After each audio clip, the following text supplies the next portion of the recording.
Hey friend, I'm Robin May, and a few of the professional hats that I wear includes being a transformational speaker, a life coach, and a licensed therapist. And personally, well, I'm a wife, a mommy to 3 girls, and a pastor's wife, just to name a few. Girl, I'm over here doing all the things while trying to stay in shape and keep my skin clear.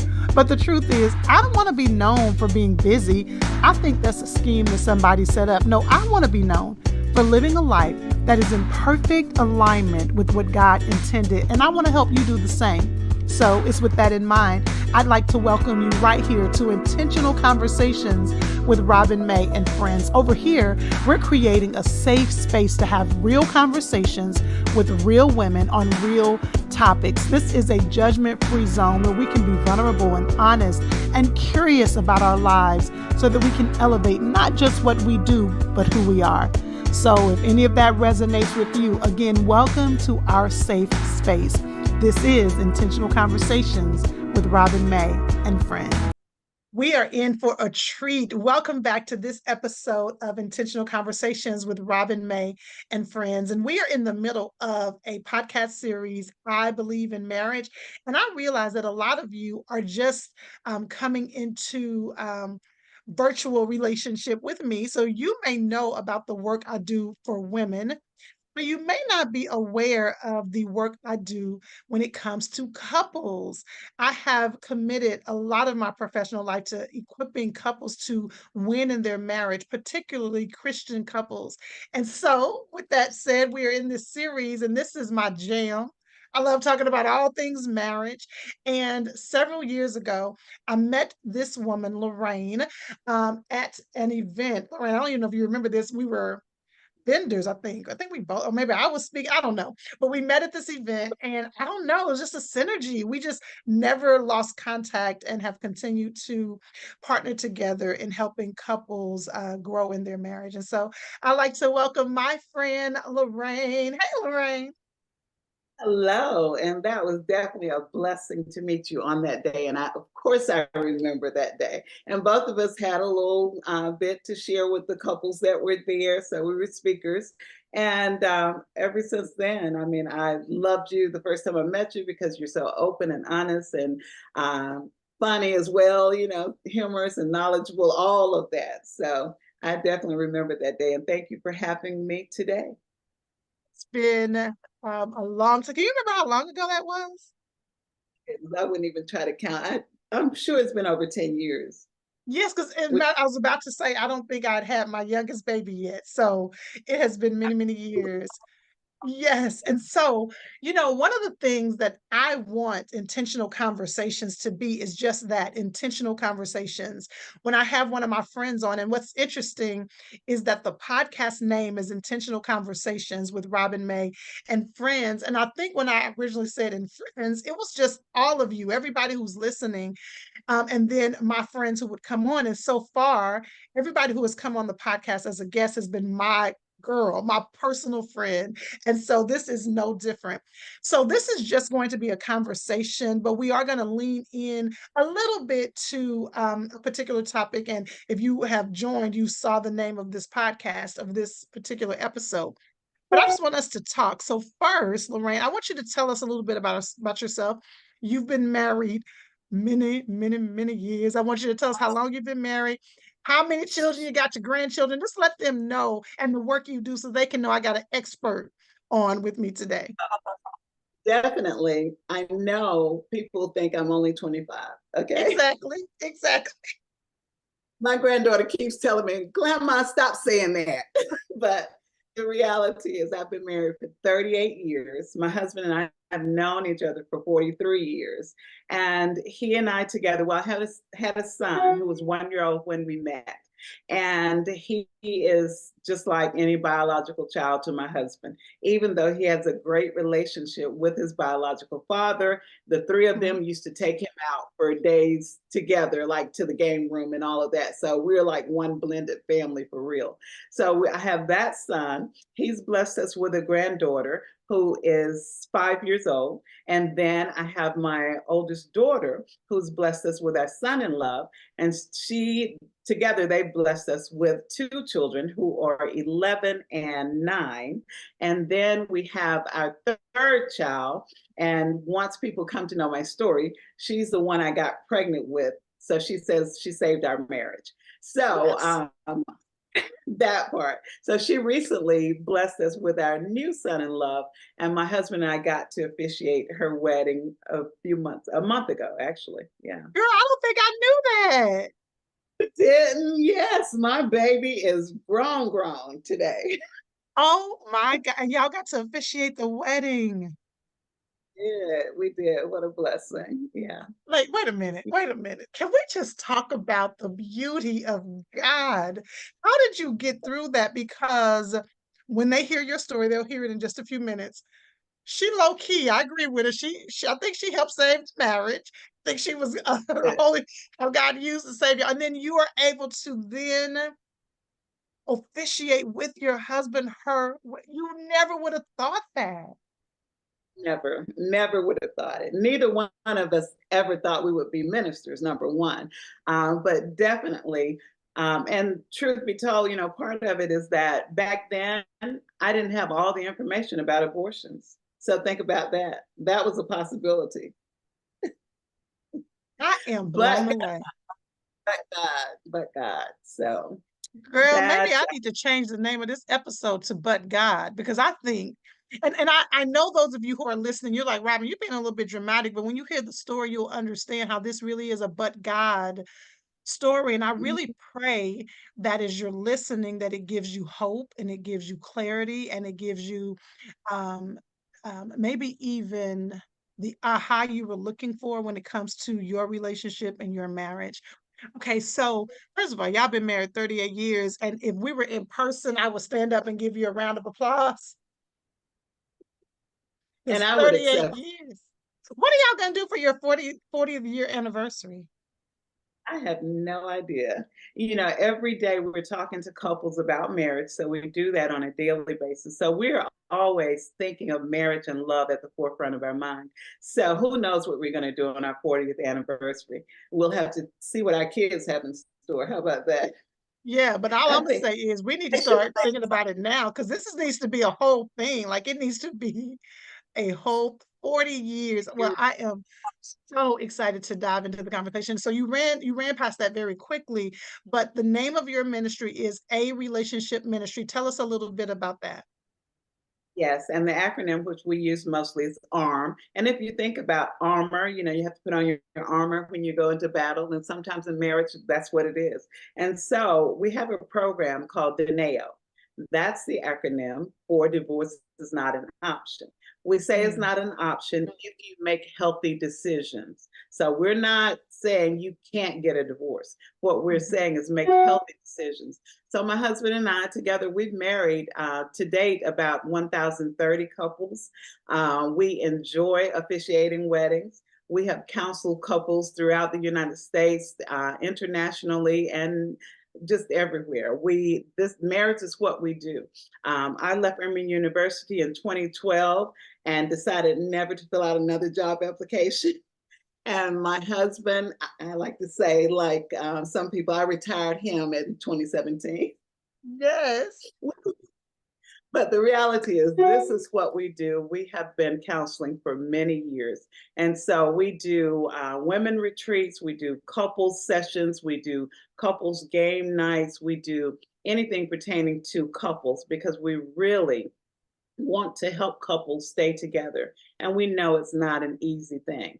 And Robin, way back when we went through a lot, we didn't have Instagram. We couldn't tap there and find a relationship coach. Okay. It just Right. was not a thing. And the Right. people we talk to, in our community, they're not forthcoming about their business. So we didn't Right. have resources that are available today. So back then, once we made it through, we said we will always be available for couples. So we still meet with couples that we met with 20 years ago. And some Wow. people we have counseled the mom and dad. We've counseled them. We've counseled their sister and brother and their spouses. We've counseled friends. We've counseled enemies. Most of the couples come to us by word of mouth. And Yes. I know that the glory goes to God for that, because even though we're kind of laid back and some people say I can be ratchet sometime in my conversation, but at the end of the day, it's all God. Yeah. It's all God. Okay, so we've talked a little bit about your story. Now, this is a very detailed story, but if you can, give us the abbreviated version of how you all navigated what could have been a marriage ending journey. Tell us a little bit about your story. So we met. We were not lovers at first sight. He courted me for a while. He pursued me. We got married. I gave him my non-negotiables. He said he could handle it. I checked off all the boxes, looking at his mom, dad, family, saying he's the one. Then in a few years, about 9 to 10 years, all hell broke loose because he changed to be completely opposite of what I had seen. And the non-negotiables that I shared with him, he made sure he checked those off. He did them and did them well. So All the at that things you point, said, I'm not tolerating. exactly, to a T. What I said I will not tolerate, he did it. And I'm not saying he was intentional or he planned to do it, but sometimes I think the enemy is listening to us and saying, oh, yeah, let me throw this in there. So, with Mhm. that being the case, we went through all of that hell. When we went through it, like I mentioned with my daughter, I got pregnant and I was like, oh man, now I got to stay in the marriage. But then there were times after that that I did go to an attorney and file for divorce. There were a few situations like that. And at the end of the day, I said, God, not my will be done, but your will be done. So when I did mean things to him, like filled his food up with extremely hot pepper, cayenne pepper, and because I hated him, Because you did say you know, you were ratchet. I was, and there's, time when allegedly I damaged a few vehicles, but at any rate, I was pushed to an edge. I was not myself, and he would not leave. And I didn't think that me and my children should have to leave our home. So we ended up having to go to court. It was not God's will for us to divorce. We did not. So then we had to get past all the betrayal. And so Mm. where he had a lot that he needed to do as the offender, there was a lot that I had to do if I made the decision to stay in it. And so the Mm. things that Mm. I had pulled deep from my core, things I did not want to do. But as I did them, he saw the possibility of change and all of that. And of course, I'm, giving it to you in a nutshell, but there were things as a wife that God showed me to do that I did that helped affect change in him. And then, long story short, he made the changes, I made the changes. We got back on course. And we were inspired to become licensed and ordained as ministers. We continue to counsel. We, do all the things to make sure we stay relevant, to give people valuable information. So in our conversations, we bring to the table some clinical components from our studies, as well as spiritual and life experiences. So Woo! that's Yeah. Girl, that was so, so, so good. Okay. That was a perfect summary, and it allows me to ask some more questions. But as I was listening, I have decided to change the title of this episode. So the episode title, y'all, that you're going to see is Broken by Betrayal But God. Broken by Betrayal yeah, But God, because when we think about broken, we think that that means that we have been jacked up, but God does. If you've ever been to church, when communion is being given, we talk about how God broke the bread. Sometimes there is a breaking that happens on our journey, but God will rebuild us, but God will restore. One of my favorite scriptures is First Peter, and it says, after you've suffered a while, God is going to strengthen you. He is going to establish you. And so I think that that is so perfect for this conversation. So Take us back. I remember though, one particular moment with you all, you had gone to court and Mhm. you were ready to file, and the judge said, Tell me about that. What happened then? Girl, I'm in court, sister sitting behind the desk. I know she's going to understand this. The attorney gives her all the information about all the betrayal, all the dysfunction in our home.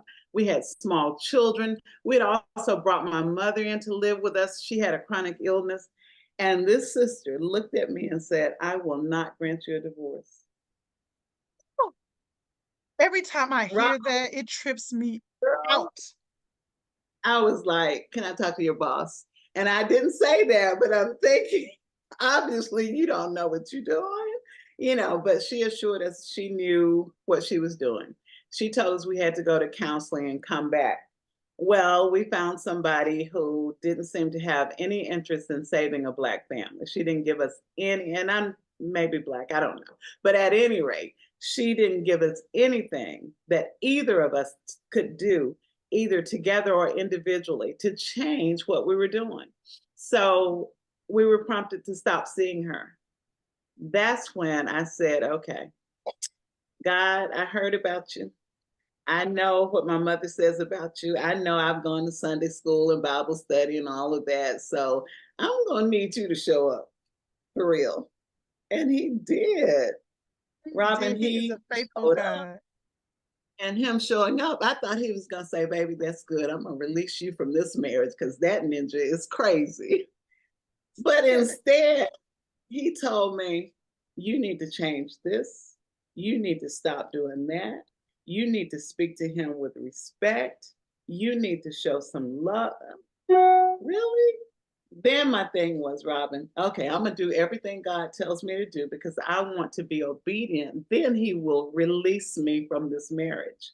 So I did the things and everything changed.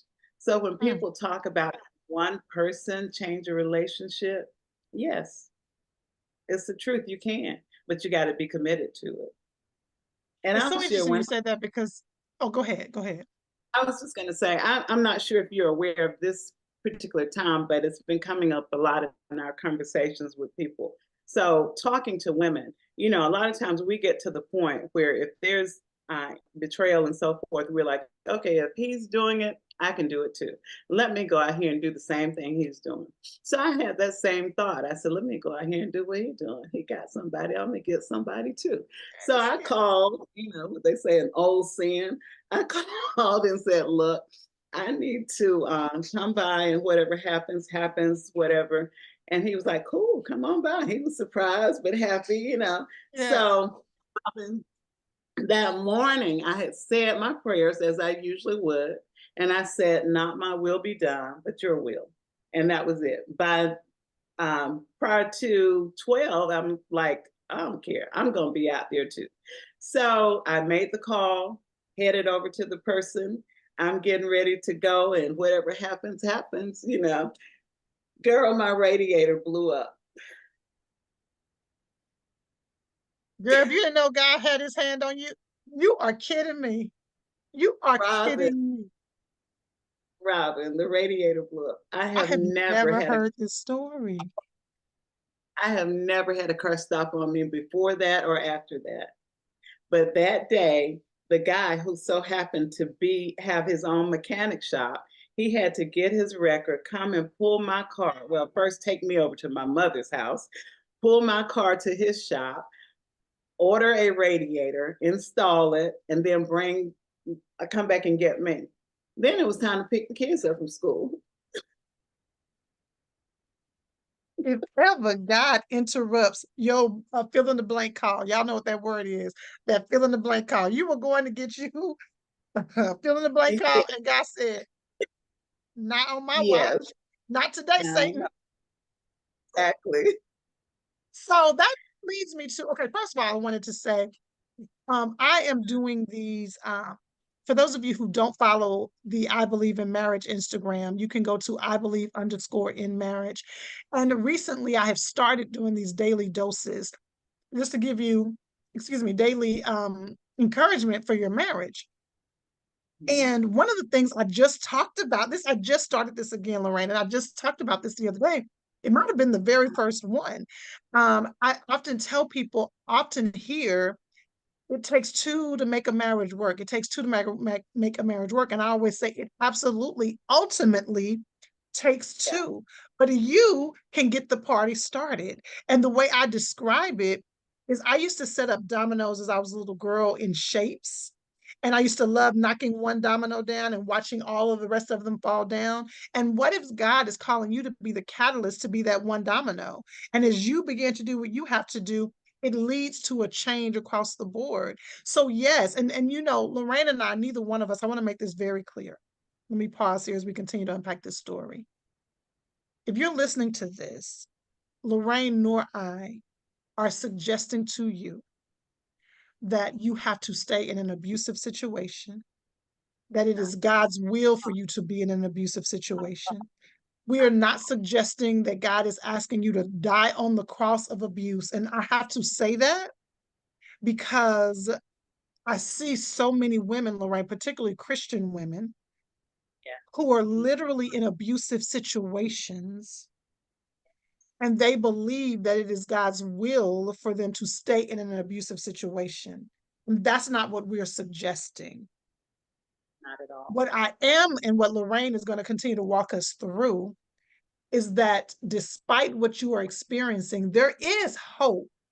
Whenever God is in it, there is hope on the other side. And so that is the reason why you don't want to do life alone. You want to get in therapy or get with a coach who has experience that can help you sort through what you're dealing with and what you're navigating through, to make sure that it's nuanced, because this is a nuanced conversation. Okay, now that I said that, I do want to go back and ask you this, because you said you were at the court. Oh, did you ever talk to that judge? You need to find her. I wrote her a letter and I never got a response, but I'm sure she got it. This was, a few years ago. And I wrote her a letter thanking her definitely. She actually retired, I think, about 3 years ago. But definitely I remember her name and all of that. But I Now, am so grateful. was this in Georgia? This was in DeKalb County, Judge Hunter. And Girl, you know she had, Lee probably know her. you probably so. She had just started at that point. But I thank God that He placed her in that position to have some wisdom. And we never went back to court because things had gotten back on track. But if she had said yes, my husband and I wouldn't have spent Father's Day together with our children and grandchildren. There's a I'd great like to, chance. I feel the Holy Spirit. I want to say this very quickly. This is not in alignment with this series. I just want to say this to the listener or to the person watching. When we talk about walking in your purpose and walking in your destiny and living out purpose and destiny, this is kind of what we're talking, not kind of, this is what we're talking about, because that woman was operating in purpose and destiny, and this was not in a Exactly. pulpit. Right. She was Mhm. operating in purpose and destiny in her ability to say, wait a minute, I'm not going to let you all do this. I'm going to challenge you to do something different. And she literally has inadvertently impacted thousands of couples. Yes. Thousands of Mhm. couples. So walking your purpose and destiny. Okay. So, but at that moment, you said, you were like, wait a minute. I know the guy my mom has talked about and all that. I want to go back. When y'all got married, were you all believers? We both were believers. I think if you could rate it, I probably was a little bit deeper in, more consistent than he was.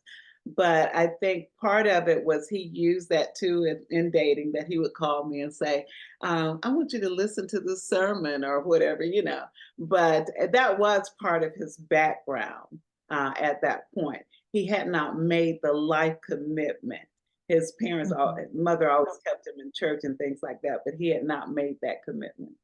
But I Okay. had made that. Okay. So let's talk a little bit more specifically. When you talk about you had these non-negotiables, and he said, good idea. I like out of there. Let me figure out how I'm going. So, Yeah. and let me just say this: we're talking about Michael, and normally they do things together. Since this podcast is for women, I said let me just have a little girl talk. But if you work with them, you're often working with the couple, which I think is so amazing. I've referred so many people, and so this is not something that we're putting Michael on blast. He shares his story with Larraine. So Glad you said that, Robin, because I've had so many girlfriends come to his rescue. They're like, all you do is talk about his infidelity. They're talking about what they see on social media. I'm like, yeah, yeah. hello, yes, Like, does and he so and bad? that's why I wanted to No. become specific because when you talk Uh-huh. about, and I'm saying betrayal, and you talk about all the non-negotiables, your husband was unfaithful to you as a pattern. Like this wasn't a one-off thing. Am I correct? This was 3 years consistently in my face, you know? And when I say in my face, it was like me showing up at his job and seeing him walking with a coworker from the store, you know, who he had sworn never to talk to again. You know, it was me falling asleep at night with him, holding me, spooning, and then him getting up 2 hours later to tip out. You know, he says he was the coochie ninja. He'd get up and tip out that house and go upstairs and come back in 2 hours, you know. So when I woke up, he was there in the bed. So he was always at home, you know. So, or they Oh took my a day off, gosh. work together, you know. It was, and a lot of affairs start at work, you know, and that's why you have to be careful about those things. But this was definitely started being a work affair. And then not only that, the drugs, one of my non-negotiables was I knew that he smoked weed.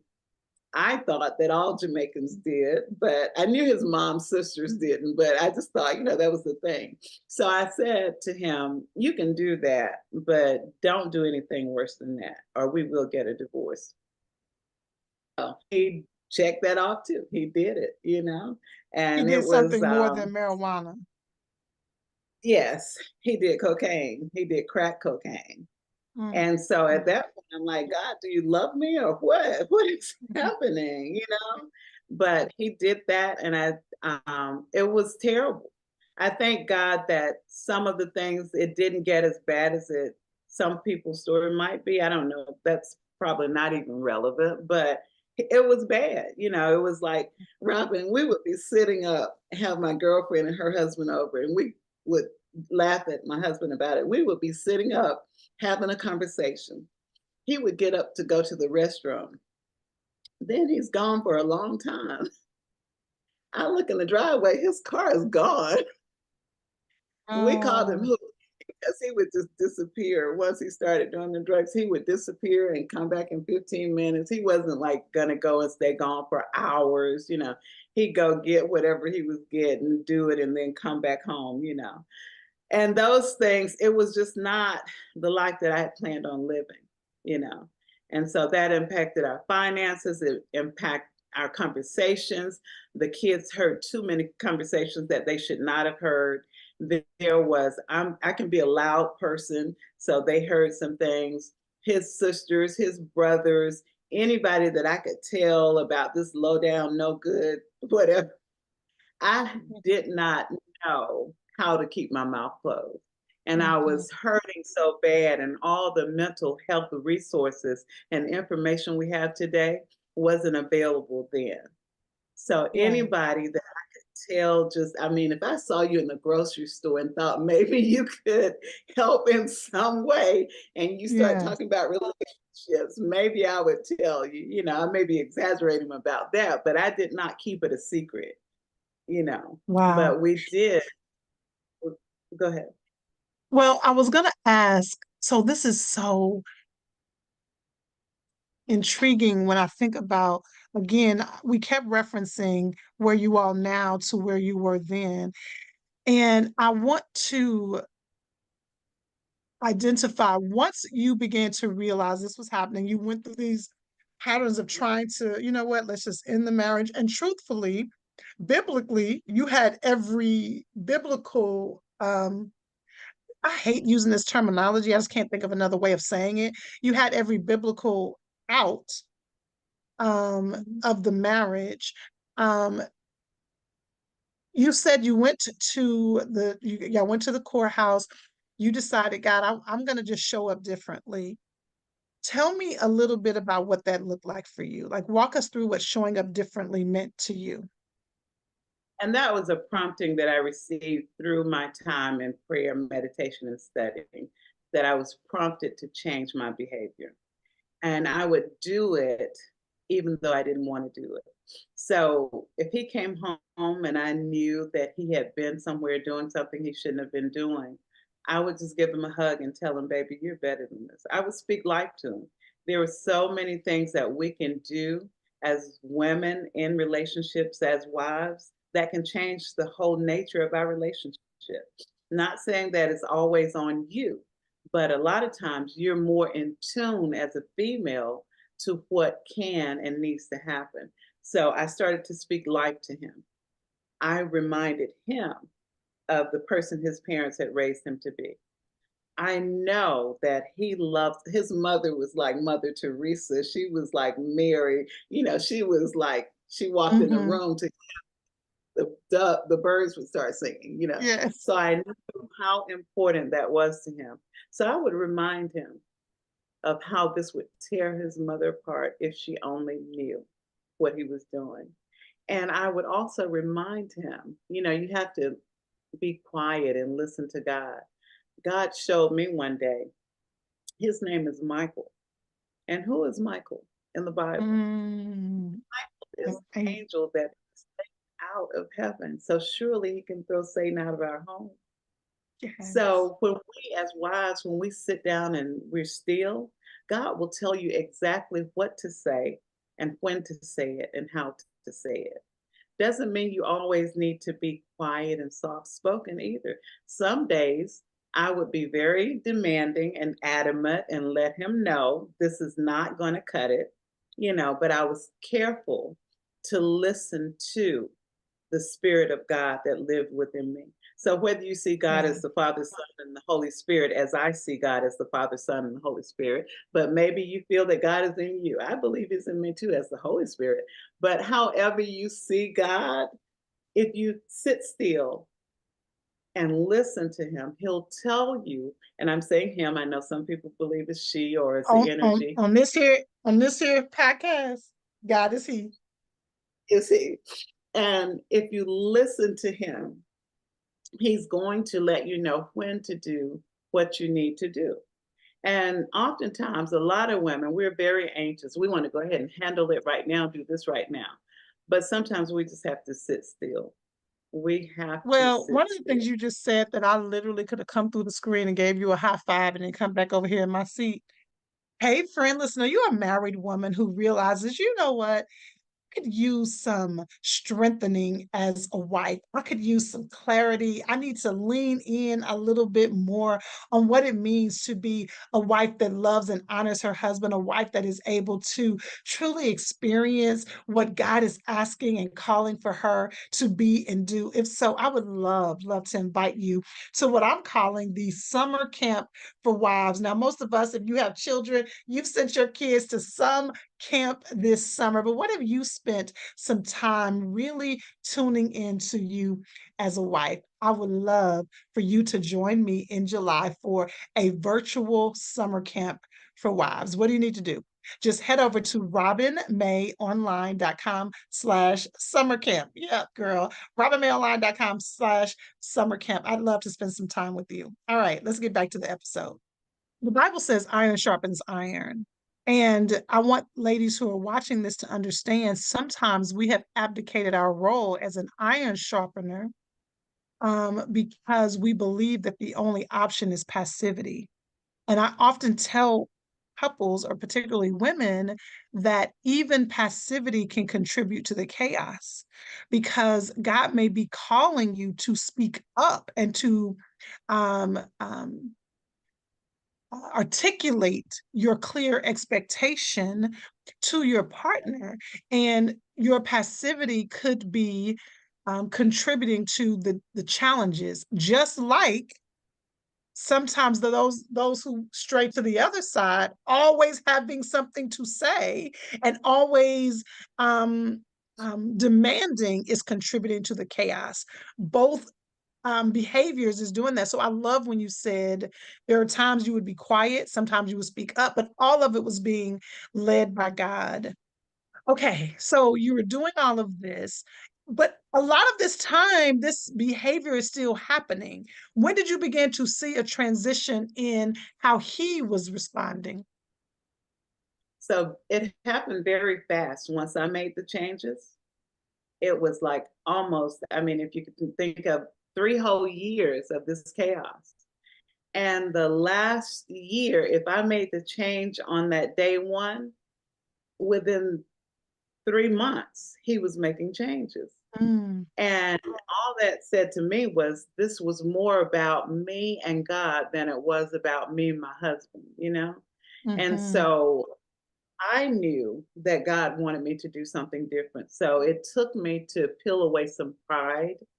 And when we look at everything that we have access to in the world, it tells us if it doesn't feel good, honey, you need to let it go because this should feel good to you. Well, some things don't feel good. Some things you have right. to grow, and I had to grow through that. And it was almost like instantly the changes that were necessary. When I made the changes, he immediately started to change. Of course, he would sleep with one eye open, wondering if, you know, if I was going to put him to rest in his sleep. But the reality is, once I started to make the changes and he saw it long enough to see that it was consistent and sincere, and that was one thing too, we can't tell people things that we don't believe and expect them to Mm, change. You got to mm, really believe it yourself. I mhm, believe that he had the power to make these changes, that he was wise enough, that he had relationship with God, because at this point he had given his life to Christ at that point. mhm, And so mhm, I believed what I was saying. So when I said to him, "You're a better person," I really believed that, mhm. and he could tell that I was genuine. You said it showed up, you began to realize it was more about you and God than it was about you and your husband. And I want to um, talk about that just briefly because I can imagine that the woman listening to this is thinking, no, but my husband, he is the one doing something. Why is it about me when he's the one stepping out and he is the one using drugs? And what I would like to suggest, and I want you to tell me where you land with it, what I would like to suggest is that all of us have our own individual journey. What God is trying to do in me in the marriage is not what God is trying to do in my husband in the marriage. And so, what God is wanting to do with me as a parent is not what God is working out in my daughters. And so, when you said that, I was hearing that as yes, God had restoration for Michael and a journey for Michael, but all you could do is focus on the journey for you. Is that what you mean? Yeah, exactly. Definitely. That's all I could do. Because I said at the end of the day, I was taking it to the altar, and he had a ram in the bush for it. I said, okay, God, I surrender. Whatever you want me to do. And just as plain, Robin, I was outside in my driveway washing the car one day, and I was playing the song that says, Yes, Lord. Girl, when I tell you, even now it brings tears to my eyes. I broke down. I broke completely because I said, I give you a yes, period. Do whatever you want to do. I'll go wherever you want me to go, whatever. But I'm going to be obedient to you.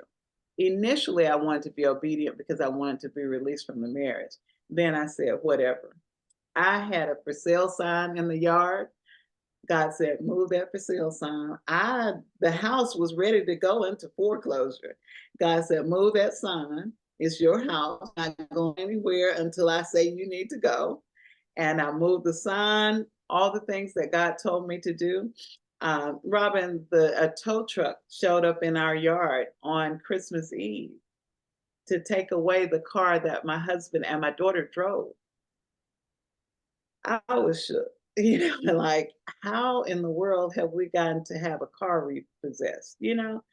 I was hurt. Christmas Eve, my kids are seeing this. And that means your daughter It is 16 if she drove. was exactly. I think she had just turned because she was, driving the car with dad. She didn't have her own.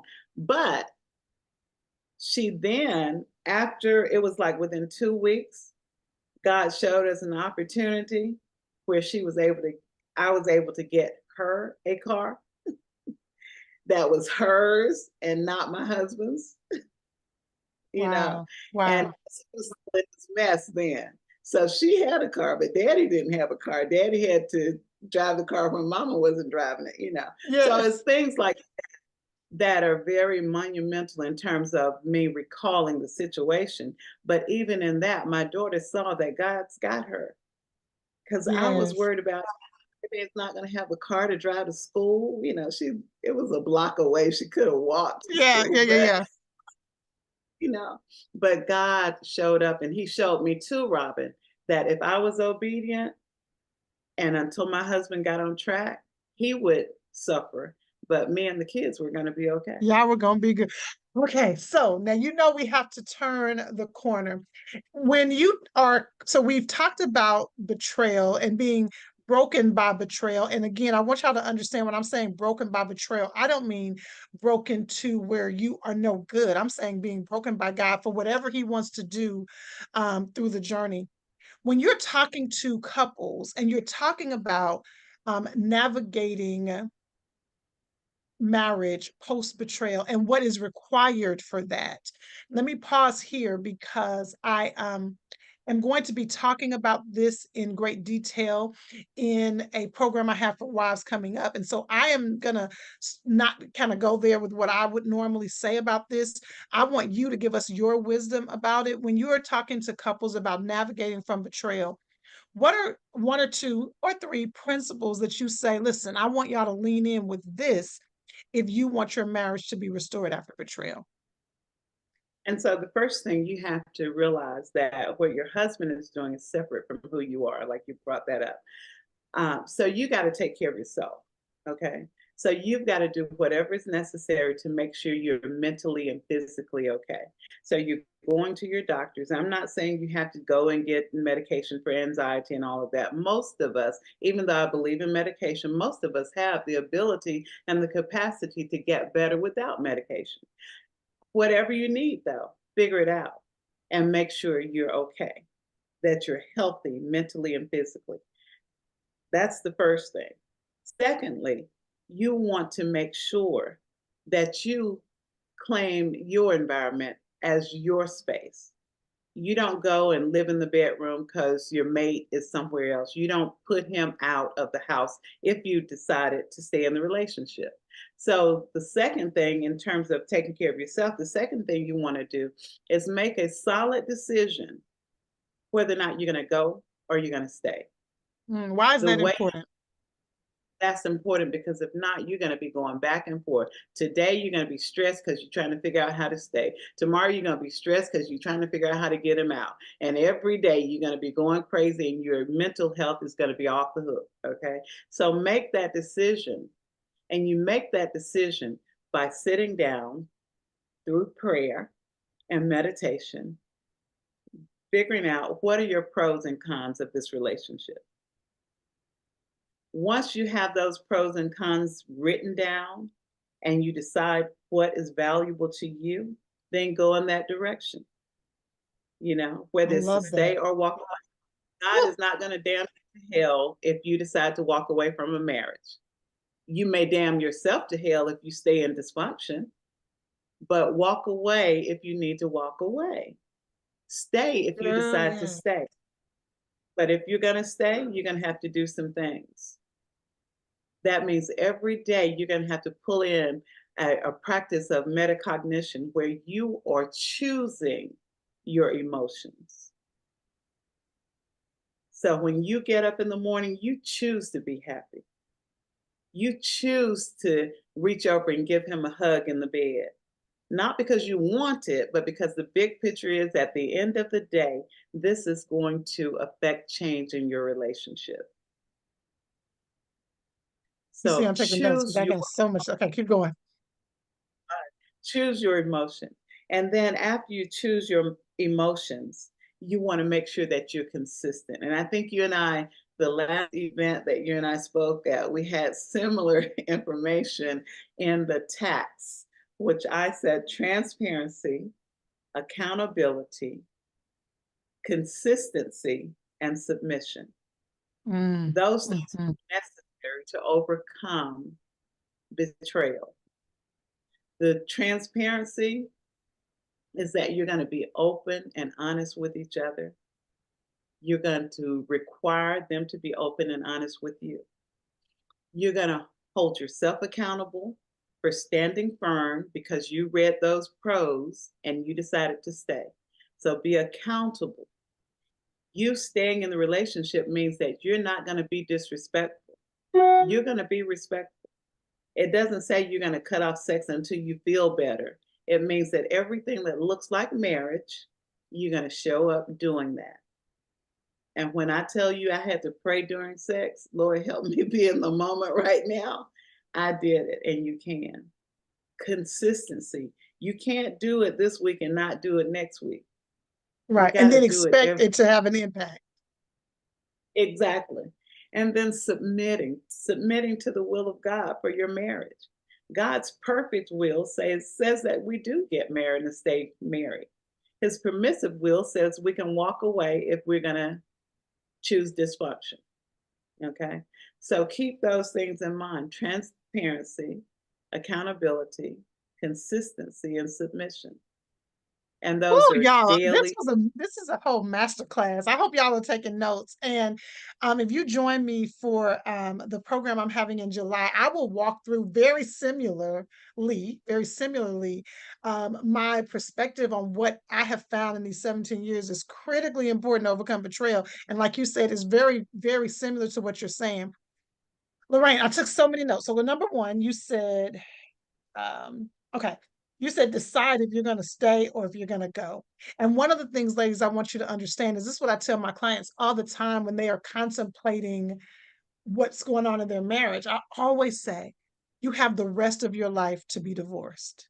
You have the rest Right. of your life to be divorced. If you decide to get a divorce, you have the rest of your life to get divorced. And so you want to make sure you've done all that you know to do so that whatever happens on the other side. And so when you were talking about decide if you want to stay or go, one of the things that came up for me in that I would encourage couples or a woman, if you're listening to this, if you decide you're going to stay, what if you just give yourself some grace period? What if you say, you know what? I listened to this podcast from Robin and Larraine.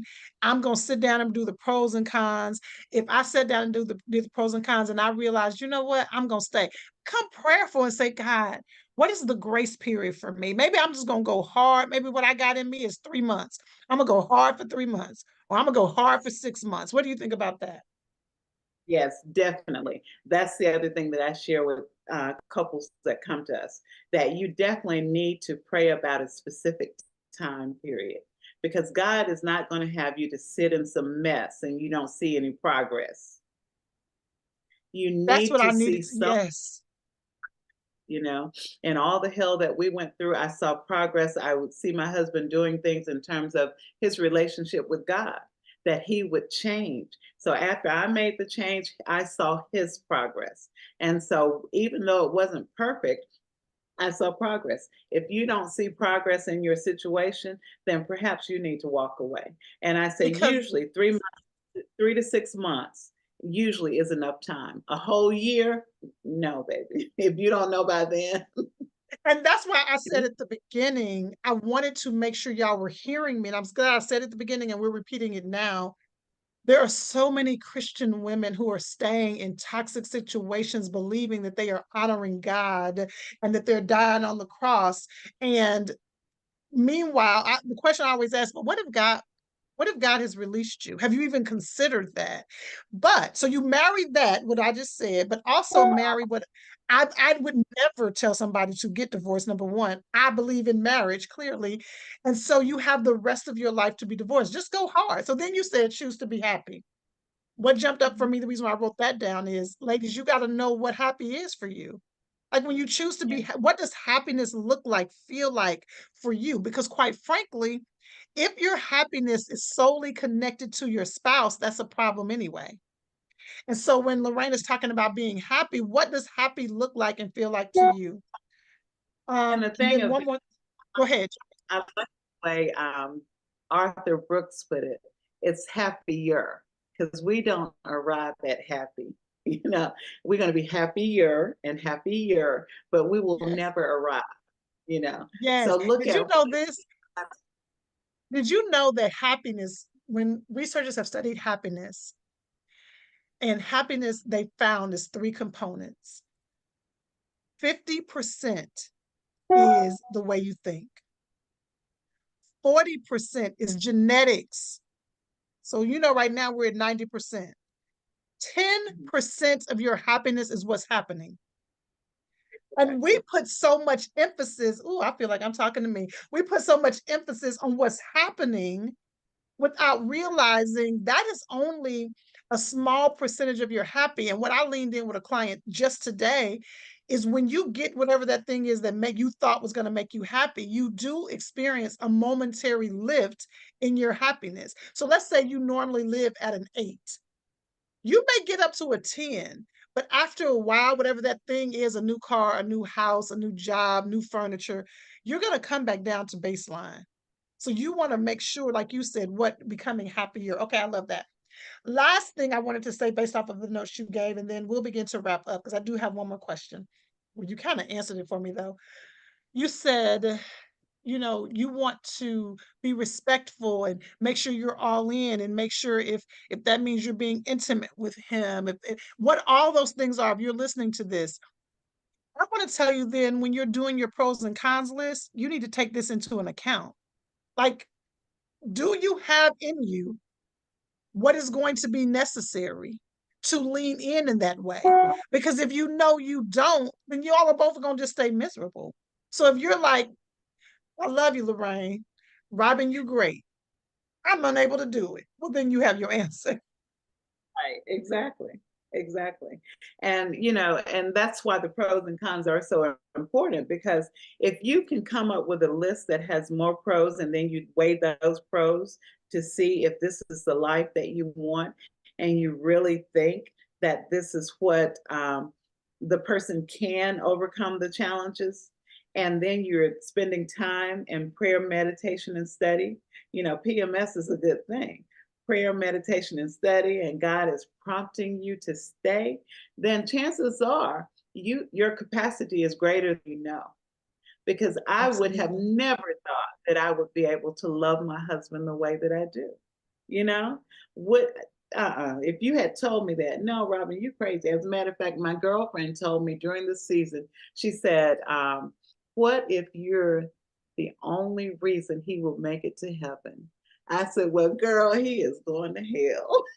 'Cause I ain't got it. And You so know, this, and y'all are the real, like I want y'all to follow them and I'll have her Instagram on here. I want you to, they're the real deal. And I'm talking about, we've been in a relationship for a long time. So trust me, she wouldn't be on the podcast if I didn't know she was the real deal.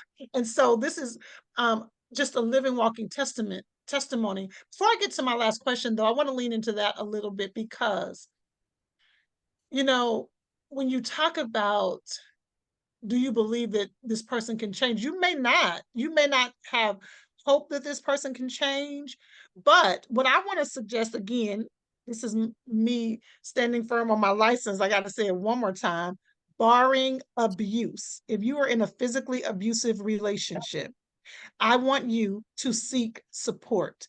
I'm telling you to seek support. I will actually have the 1-800 hotline number right here where you're watching the video. I will have it in the description.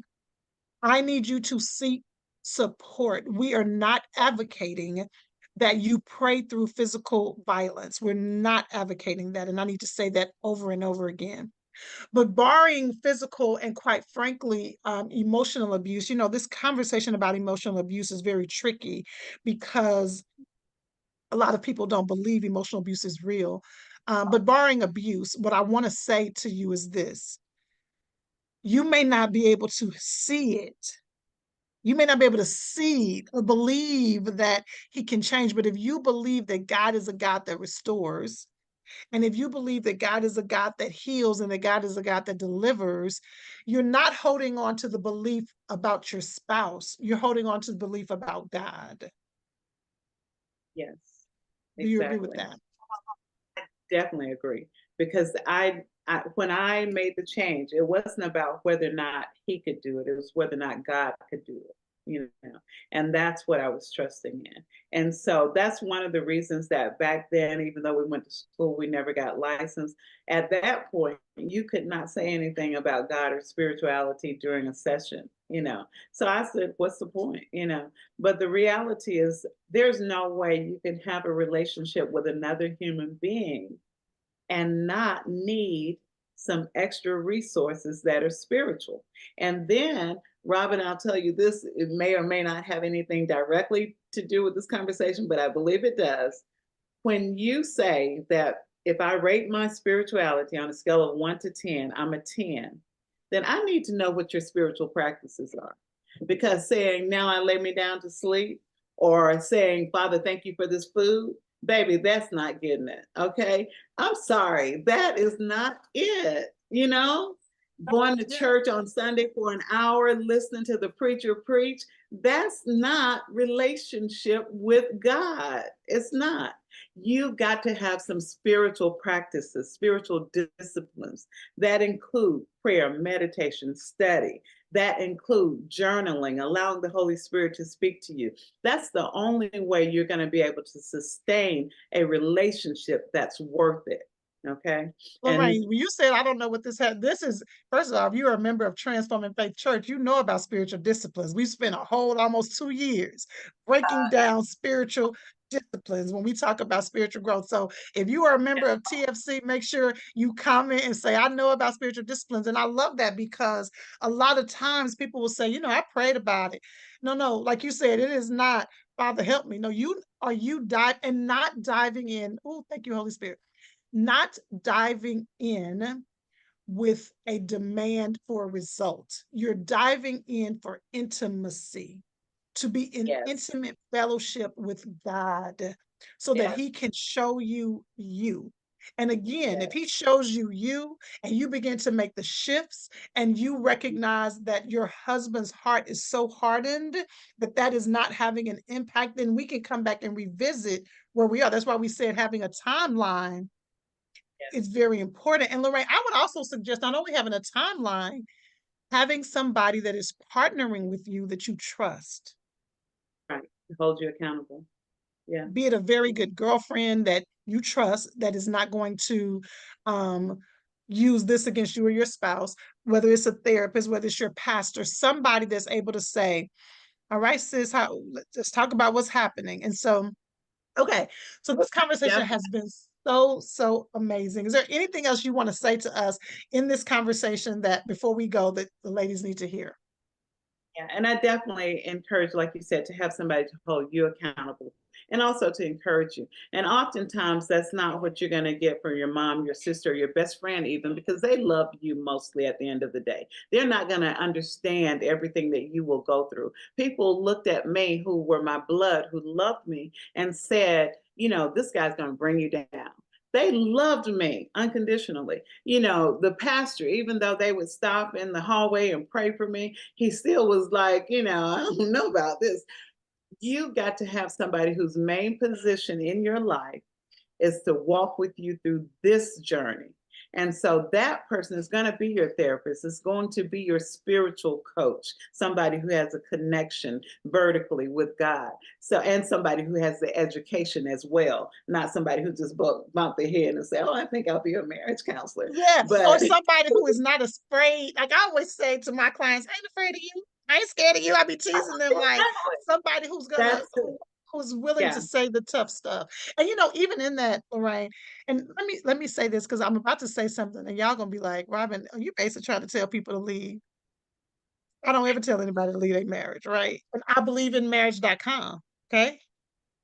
I just believe in us being really honest about ourselves and what we're telling ourselves. And Larraine, often women stay in toxic situations and they say they're staying because I'm trusting God. But the truth is, you're staying because you're afraid of what's on the other side. You're staying because you're afraid of being alone. And that doesn't sustain a marriage either. Yeah. Yes, exactly. And God, if you are truly spending time with God, He's going to let you know when you need to walk away.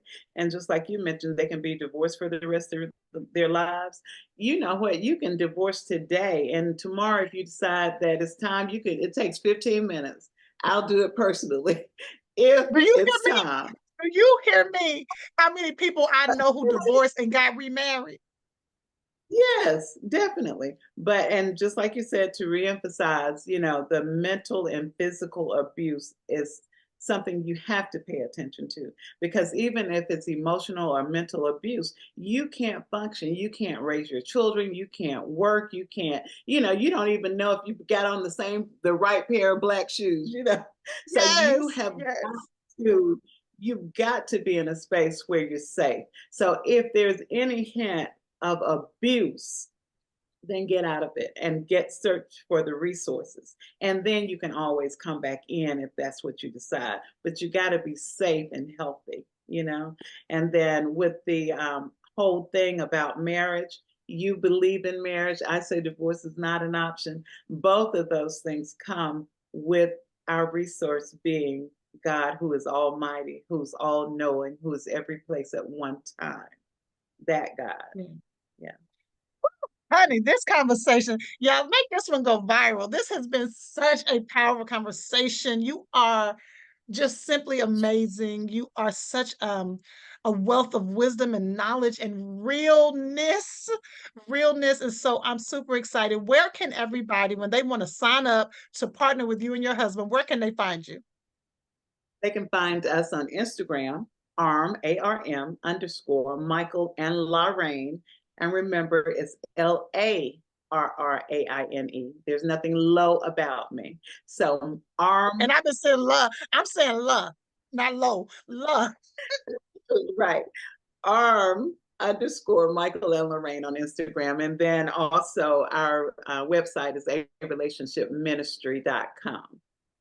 Absolutely. And whenever I refer you all, I tell them just to Google a relationship ministry. So a relationshipministry.com. She told you where to find them on Instagram. Please follow them and just really dive into all the resources and wisdom they have for you all. Thank you, friend, for being on here with me. I know this is going to change lives. And I love you. Thank you for having me anytime. I love you I so love much. to I'll talk chat. to you next time. Bye, y'all. Take care. Hey, friend, listener, you're a married woman who realizes, you know what?